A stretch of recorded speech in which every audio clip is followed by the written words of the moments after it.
It's time to replace the pads in your Zoll AED 3 to ensure it is always ready for rescue. Unplug the pads from the AED and remove from the back of case.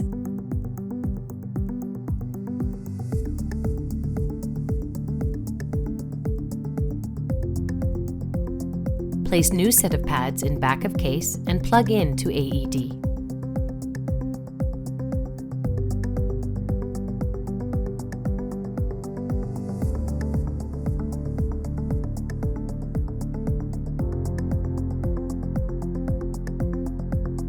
You should now see the green check mark indicating the AED is ready for rescue. Your new pads will be good for 5 years from the date of install. Action First Aid's AED tracking tool, Ready for Action, will help you keep your records up to date.